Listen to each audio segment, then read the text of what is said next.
बच्चों, आप सब कैसे हो? उम्मीद करती हूँ आप सब मसीह के अनुग्रह से ठीक हो और मैं ये भी उम्मीद करती हूँ आप सब आपका लेसन सुनने के लिए तैयार हैं। तो आइए हम छोटा सा प्रार्थना करके इस क्लास को स्टार्ट करेंगे। धन्यवाद यीशु जी, हम सबको संभाल के फिर से आपके चरणों में आपका वचन सीखने के लिए हमको दिया इस मौका के लिए मैं धन्यवाद देती हूँ प्रभु। हम सबको आपके आत्मा के हाथ को सौंपती हूँ प्रभु। सुनने वाले हर एक बात छोटे बच्चों के जीवन में काम कीजिए प्रभु जी। सुनने के लिए उनको वो ग्रहण भी करने के लिए ऐसा अनुग्रह दीजिए। यीशु मसीह के पवित्र नाम से मांगती हूँ पिता, आमीन। आज हम आपका 8th लेसन सीखेंगे।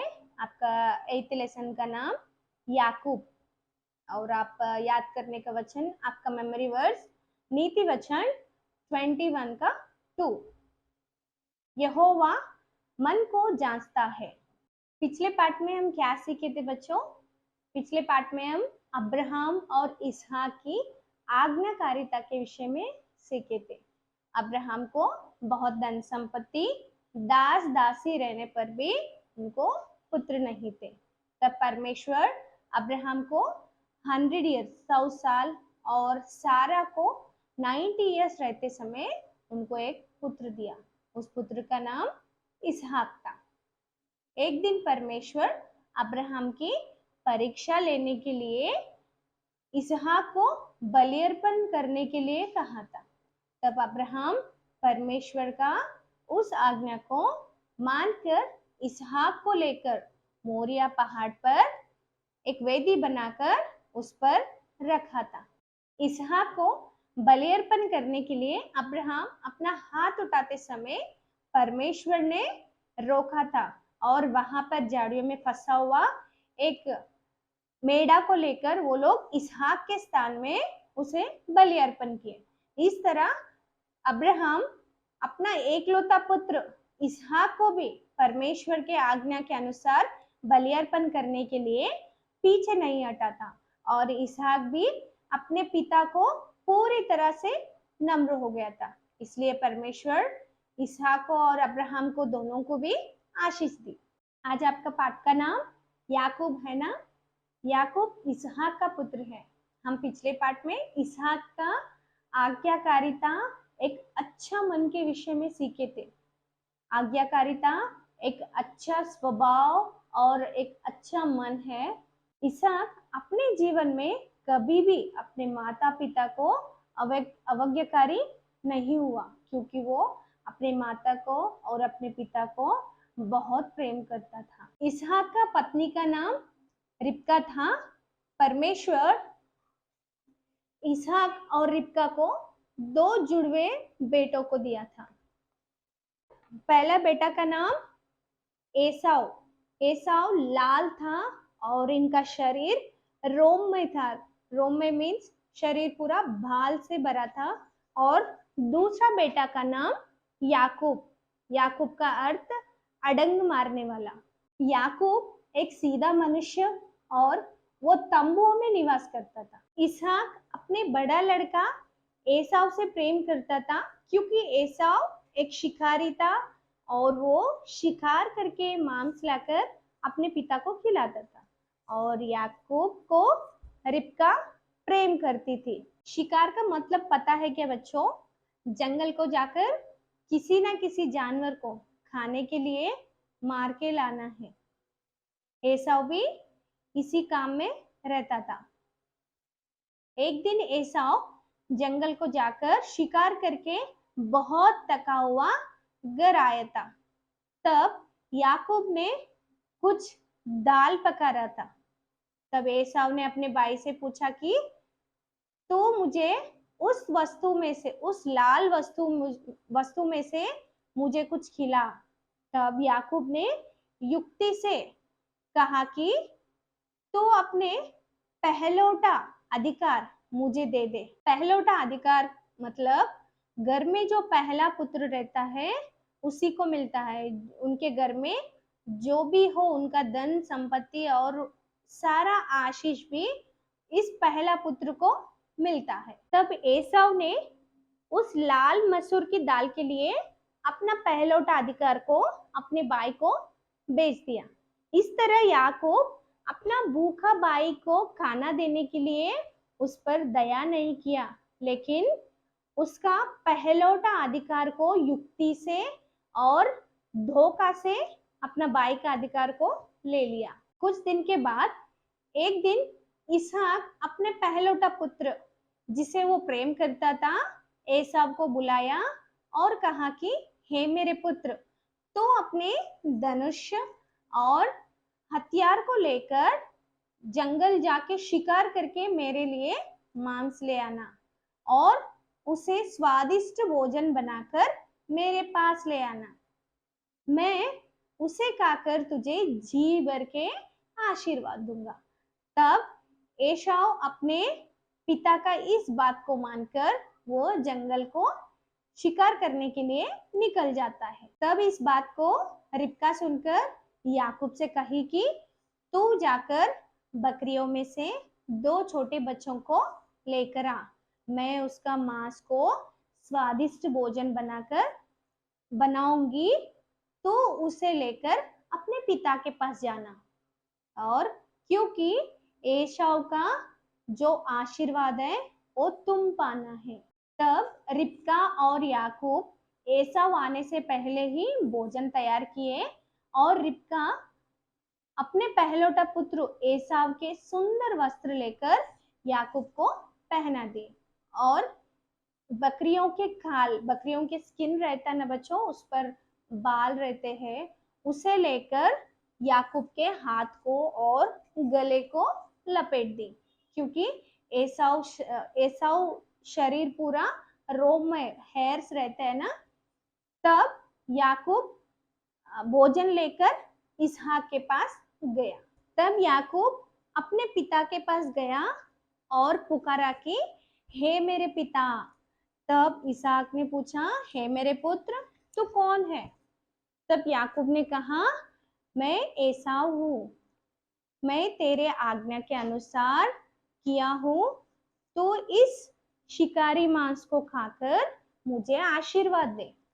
तब इसहाक ने कहा, हे मेरे पुत्र, तू मेरे पास आ, मैं तुझे टटोल कर देखूंगा, मतलब मैं तुझे टच करके देखूंगा, क्योंकि इसहाक बूढ़े होने के कारण उनके आंख धुंधले पड़ गए थे, मतलब आंख ठीक से नहीं दिखते थे। तब इसहाक याकूब को टच किया और कहा कि बोल तो याकूब का सा है, लेकिन हाथ तो एसाव ही के है। तब इसहाक उस भोजन को खाया और याकूब को आशीर्वाद दिया। इस तरह याकूब अपने पिता को भी धोखा देकर अपना भाई का आशीष वो पाया। तब एसाव जंगल से शिकारी मांस ले आया और स्वादिष्ट भोजन बनाकर अपने पिता के पास गया।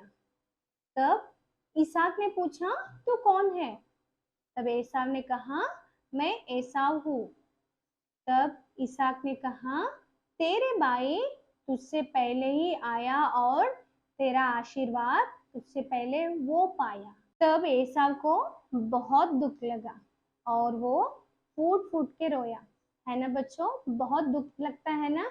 याकूब पहला खाना के लिए अपने भाई का पहलौठा अधिकार ले लिया और अभी अपने पिता को भी धोखा देकर एसाव पाने वाला जो आशीर्वाद था वो भी पाया। इस तरह याकूब अपने भाई को और अपने पिता को धोखा देकर उन लोगों का आशीर्वाद पाया।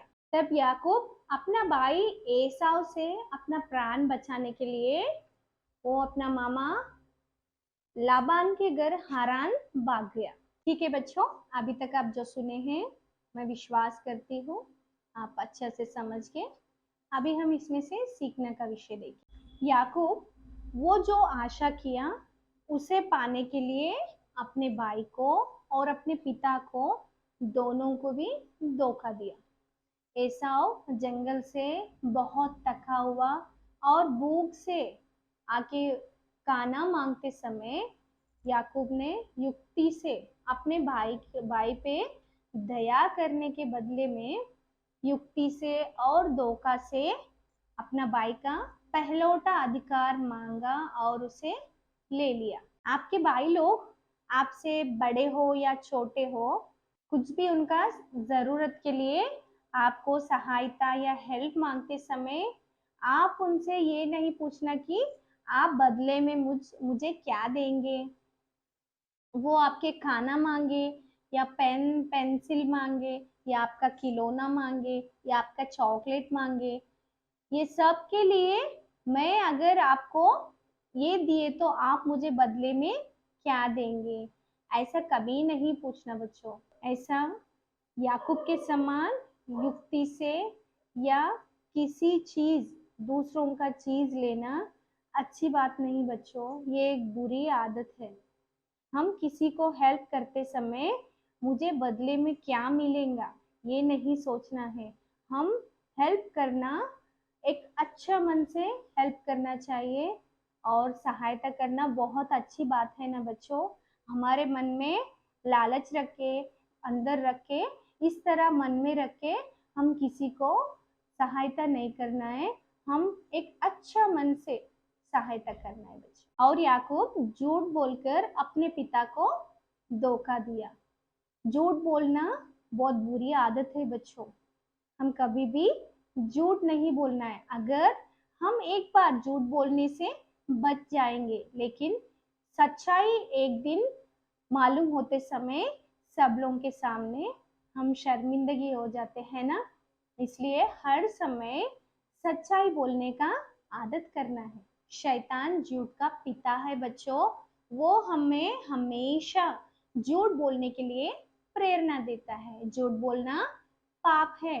अगर हम कुछ गलती किए या कोई हमें पूछे कि ये गलती आप किए क्या, तब हम सच्चाई बोलने के लिए हाँ मैं ये गलती की, या नहीं तो मुझसे ये गलती हो गया, मुझे क्षमा करो, या सॉरी बोलने से तब आपको क्षमा मिलेगा और आपको सब प्यार करेंगे।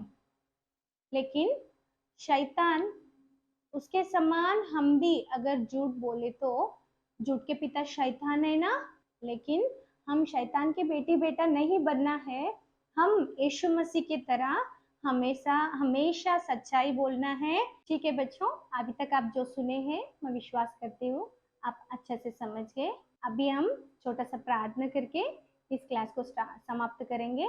आप सब घुटने लेकर हाथ जोड़कर आंख बंद कीजिए। धन्यवाद यीशु जी, अभी तक हमारे बीच में रखे, हमसे बात की, इसलिए मैं धन्यवाद देती हूँ प्रभु। छोटे बच्चों के मन में डाला गया हर एक बीज एक दिन फल लाने के लिए ऐसा तैयार कीजिए प्रभु जी। याकूब के समान हम धोखा देने वाले और झूठ बोलने वाले ना बने प्रभु। हम हर समय यीशु मसीह की तरह सच्चाई बोलने वाले बनने के लिए हमको सहायता कीजिए। सुनने वाला हर एक बच्चों को आपके हाथ को सौंपते हुए यीशु मसीह के पवित्र नाम से मांगती हूँ पिता, आमीन। अभी इस लेसन का एक्टिविटी इस तरह एक हार्ट बनाइए और इधर चिपका के और इस तरह बनाना है और इसको इसके ऊपर ऐसा चिपका के इधर लिखना है कि प्रभु हृदय को जांचता है।